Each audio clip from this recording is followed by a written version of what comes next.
In recent years, Britain has faced economic challenges that have raised concerns about its prosperity. One key factor contributing to this is the shortage of workers. From fields left unharvested to hospitals understaffed, the consequences of this scarcity have affected various sectors of the economy. For a better overview and detailed analysis through this video, I will show you how economists are explaining why Britain is poor. Number 1. A lack of workers. Imagine standing on rural Britain's vast golden fields, where the promise of a bountiful harvest fills the air. Yet, despite the abundance before you, a glaring absence threatens to leave this wealth untapped.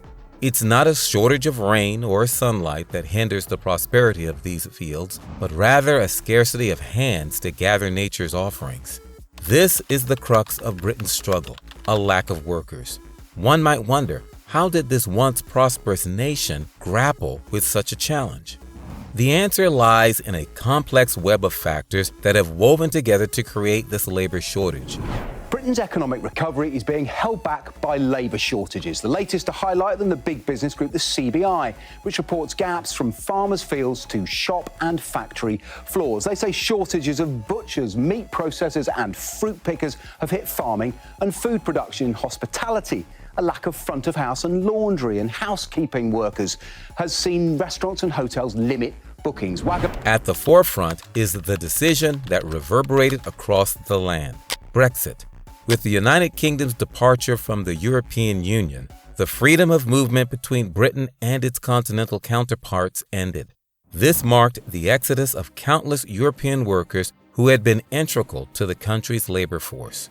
According to a report by the National Farmers Union, NFU, there has been a noticeable decline in the number of seasonal workers from EU countries following Brexit, resulting in labor shortages and unharvested crops. For instance, in 2020, the UK faced a shortage of approximately 70,000 seasonal workers for fruit and vegetable picking. Farmers across the country have voiced their concerns about the impact of the labor shortage. The shortage of workers is having a severe impact on agriculture and horticulture. Farmers are struggling to find enough people to harvest their crops, so some produce is left to rot in the fields. However, Brexit is not the sole culprit of this story.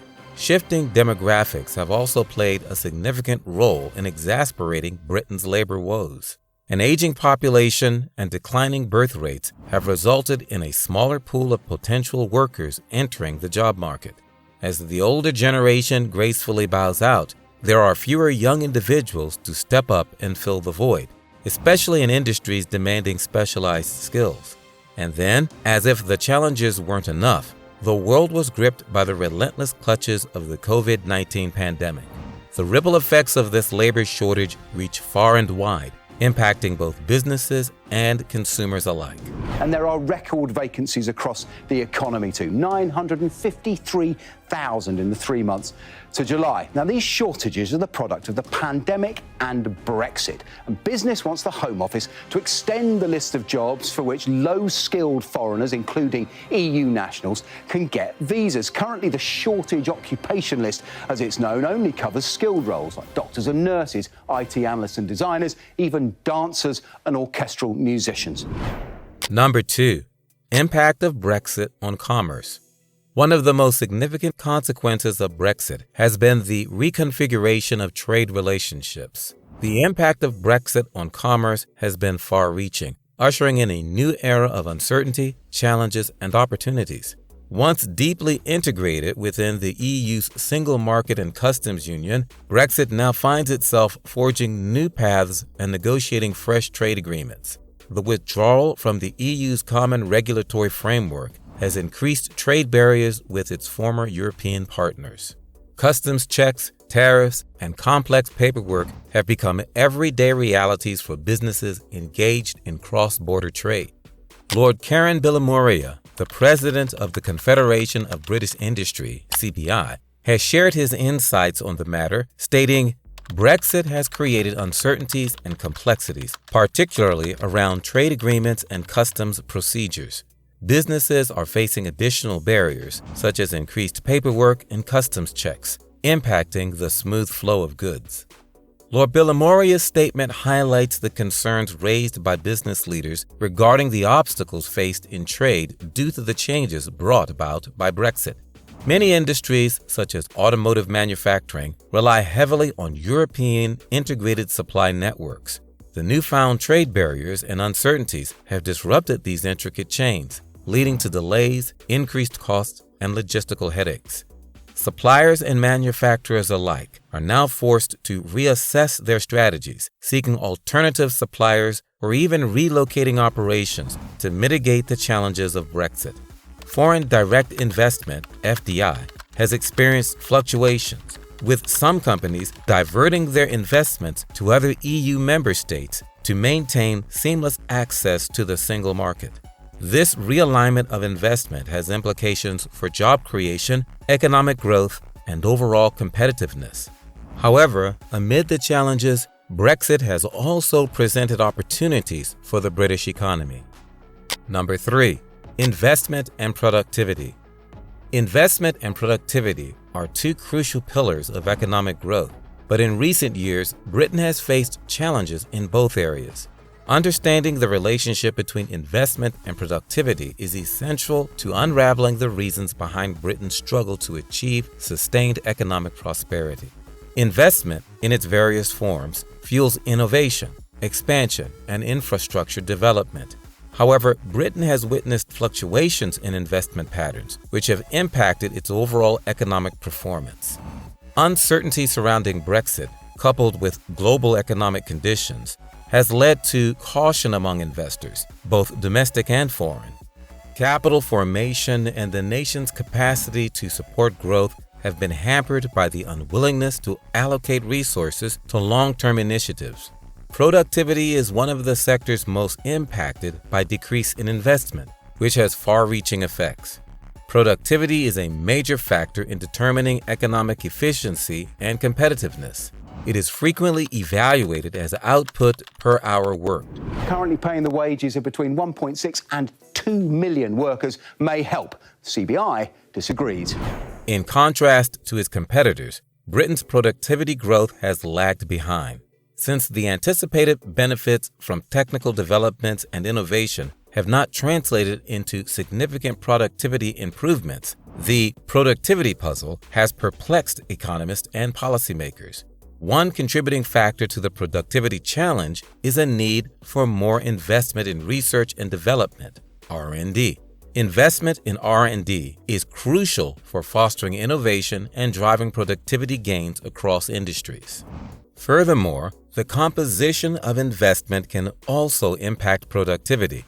While Britain has seen significant investment in finance and real estate sectors, other areas, such as manufacturing and research-intensive industries, have experienced relative underinvestment. Promoting a diverse investment portfolio encompassing a range of sectors can contribute to a more balanced and productive economy. As Britain looks to the future, it must prioritize enhancing investment levels and productivity growth. Overcoming the challenges in these areas will require strategic planning, collaboration between public and private sectors, and a long-term vision for sustainable economic development. By investing in the right areas, fostering innovation, and promoting a productive workforce, Britain can lay the foundation for a thriving economy that delivers prosperity for all its citizens. Number 4. Faulty supply lines.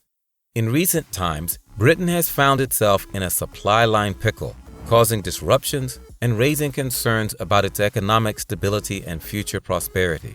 The current worldwide interconnection of the commerce system is like a massive game of Jenga, and the COVID-19 pandemic gave it a good shake. With lockdowns, travel restrictions, and interruptions in manufacturing and transportation, the weaknesses in supply networks were laid bare for all to see. Britain habitually relies heavily on imports for all sorts of goodies. It's like ordering takeout food for every meal. You never know when the delivery person might go on strike or get lost along the way. And that's exactly what happened. The sudden disruption in these supply lines left businesses nationwide scratching their heads and desperately trying to source necessary components, raw materials, and finished goods. It was like searching for a needle in a haystack, but the haystack was made of red tape. The Thatcherite turn in UK's economic policies meant that UK became increasingly dependent on imports for everyday goods. From being one of the biggest exporters of goods, it became one of the biggest importers. So much so that in 2020, out of 127 countries, it was ranked 126 in terms of balance of trade. Now, picture this. You are a business owner eagerly awaiting a shipment of computer chips essential for powering your innovative gadgets. But instead of chips, you all get empty bags of potato chips. Frustrating, right? Well, that's the reality many businesses face. The need for more key items, from computer chips to medical equipment, caused delays, production bottlenecks, and increased costs. It was like trying to solve a puzzle with missing pieces. And when things couldn't get trickier, Brexit entered the scene like a bull in a china shop. Britain's withdrawal from the European Union led to changes in custom procedures, regulations, and trade agreements. Suddenly, businesses had to navigate a maze of border checks and paperwork. It felt like being stuck in a never-ending game of bureaucracy limbo, where the bar keeps getting lower and lower. Let's remember the vulnerabilities that were exposed in sectors such as food and agriculture. Britain heavily relies on imports for a significant portion of its food supply. When those supply lines were disrupted, supermarket shelves resembled a game of hide and seek, with essential products playing the ultimate disappearing act. It was like trying to find the pot of gold at the end of a supermarket rainbow. So what's the prediction for the future? Well, experts foresee a shift toward more localized and diversified supply chains. It's like having multiple streams of chocolate flowing directly to your doorstep. Safer, more delicious, and with fewer hiccups. We all know Britain heavily relies on imports for a significant portion of its food supply, and transportation and logistics disruptions exposed the system's fragility. Empty supermarket shelves and the limited availability of certain products became stark reminders of the challenges faced in maintaining a secure and resilient food supply chain. Moreover, the concentration of supply chain activities in specific regions within Britain, particularly in London and the Southeast, has further contributed to the faulty supply lines. Number 5. Cultural shortcomings. While Britain boasts a rich cultural heritage and a reputation for creativity and innovation, it is not immune to cultural shortcomings that can impact its economic prosperity. These cultural shortcomings, rooted in societal norms, attitudes, and behaviors, can hinder progress and limit the country's full potential. Britain's cultural challenge is a perceived aversion to risk-taking and entrepreneurship. The cultural emphasis on stability and aversion to failure can discourage individuals from venturing into new business endeavors or pursuing innovative ideas. This can stifle entrepreneurship and limit the creation of new ventures, essential drivers of economic growth and job creation. Moreover, a hierarchical mindset and resistance to change can impede adaptability and innovation within established organizations. Traditional structures and practices may hinder the developing and implementing of new ideas and approaches, preventing businesses from staying ahead of rapidly evolving markets. In addition, a lack of diversity and inclusivity can limit creativity and hinder the exploration of different perspectives and ideas. Embracing a diverse workforce and fostering an inclusive environment allows for broader experiences and insights, fueling innovation and problem solving. Furthermore, a culture of short-termism can undermine long-term investment and planning. The focus on immediate results and quick returns may lead to a need for more strategic investments in research and development, education, and infrastructure that are critical for sustained economic growth. Addressing these cultural shortcomings requires a concerted effort from various stakeholders. Encouraging a risk-taking culture and providing support mechanisms for entrepreneurs can nurture a thriving startup ecosystem. So, promoting a growth mindset and fostering a culture of continuous learning and innovation can drive organizational adaptability and resilience. While people with a growth mindset tend to believe basically the opposite. They believe that certain attributes are malleable, that action, discipline, habit are not fixed qualities. Basically, the affirmation is that if I put time and energy into something, I can get good at it. Number 6. Decreases to science spending. Innovation, economic development, and societal development have all historically been driven by science. Thoughts have been raised regarding Britain's capacity to preserve its position as a leader in research and benefit from technological breakthroughs due to recent reductions in science investment in the country. The government's overall fiscal restrictions are among the main causes of the decline in science investment. Discussions on how to allocate resources across multiple areas, including research, have been challenging in these times of budgetary austerity. Scientific research funding has frequently been lowered due to budget cuts, leaving scientists with fewer resources to pursue important discoveries and address urgent problems. The effects of the decrease in science funding go beyond the realm of science. It makes drawing in and keeping the best scientific minds more difficult, since they may leave for chances in other nations with better financing situations. Britain may lose the knowledge and capacity for invention required to continue to be at the forefront of technological developments as a result of this brain drain. Additionally, lower scientific investment may ripple impact on other economic areas.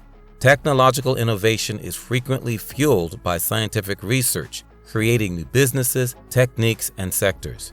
Such developments can be stifled by a lack of funding for science, which ultimately damages economic growth and competitiveness. In the face of Britain's economic challenges, we must take action to address the issues discussed. Whether tackling the shortage of workers, navigating the impact of Brexit, strengthening investment and productivity, improving supply lines, addressing cultural shortcomings, or increasing science spending, each of us has a role to play. Join the conversation by leaving a comment below, sharing your thoughts and ideas on building a stronger, more resilient economy for Britain's future. If you found this video informative, subscribe to my channel for more insightful content.